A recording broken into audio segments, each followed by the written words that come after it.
Kobe Bryant returned this week on Sunday. He played? Yeah. So what'd you think? You know what, guys? I watched this game and I was nervous. And I don't know if it's just one of those things where you say, man, I hope he's back and he's sound and everything's good. And maybe that's just the negative part of me coming out, just trying to hope something.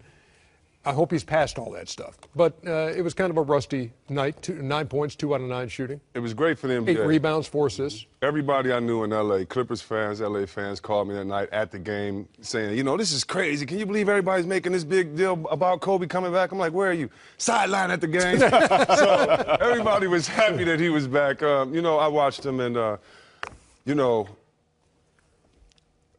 Kobe has defied time, he's defied gravity, he's defied age, he's defied a lot of things, but injuries and age and everything to define all at the same time is going to be hard. And I hope that people's memories will allow his age and injury to slide in there and be this player that he is and not expect him to do what he did 5, 3, 2 years ago. Man, like you writing his obituary. I'm not writing this obituary, but I'll say this. He's eulogizing him over here. I'll say this. Preach. Didn't know you were such a good Googleizer. yeah, Googleizer, but he's one of the best players that ever played the game. Yeah. And when you're that good, do we let you bow out gracefully, or do you have to be Jordan and push and hit the last shot? And if you expect Kobe to average over 17 points for 3 years, you're sadly mistaken. Oh, I disagree with you. I think he's going to be great this year. This is the NBA, and as you know, and I just feel that one-on-one, and where I watch Kobe in the game, Charles talks about it, I've lived it. When you start pump faking 8 times and nobody's around you, did you see the last shot that was blocked off of the pump fake? Now, if anybody can defy this, it's Kobe, but I got a few stats.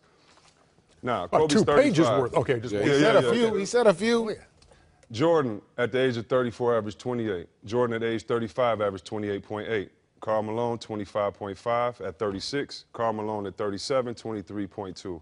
There's nobody else that even comes close. Because Kobe can average 25, 26, was close to leading in the league in scoring last year, it gives us such a misread view of last season. He's just great. He's just great. That's just how good he is. But with the injury and coming back, if he goes down to 20 or to 18, they don't win. Will we allow him? Will fans allow him to be that same Kobe? And so if Kobe is the 25 and over guy that you want to see, I don't know if you'll see that anymore because Paul George is coming to town now with no injuries. I don't know if you see that anymore because as a big guy, it was easier for me to be hurt and to be slower as time went on because I have to run straight. But we just heard Paul George say what? The hardest thing about Kevin Durant is going around screens. So if we're playing OKC, what do you think I'm going to do? I'm going to run Kobe off every screen and anytime you so now he's a marked man, meaning that the most obvious weakness on the team is him defensively and him laterally. Let's even take a Nick Young, who really is a Yeoman's goes around, he's a good one-on-one player. Guys like that are going to light up at him and maybe take more bad shots, maybe hit better shots. But because if he's not the same, and players are going to exploit that. And it's really hard to recuperate every night and bring that to the table. I think it's going to be tough. I think he's going to play really well. I think he's going to average over 22 points a game. The thing about Kobe, and I get Chris's point on all this, but the thing that allows Karl Malone and Michael Jordan and Kobe Bryant to play at such a level at such a late stage of their career is their skill set. He still possesses the best footwork in the game. He still has a terrific mid-range, long-range jump shot. So where he will benefit is he will make shots where he doesn't have to work as hard. He's not a guy that needs to have 8 or 9 dribbles. How can you make those shots, G, if now I think he's going to make I can hug you and face guard you, but and Nash still who's can the shoot best far? But who's the best tough shot maker?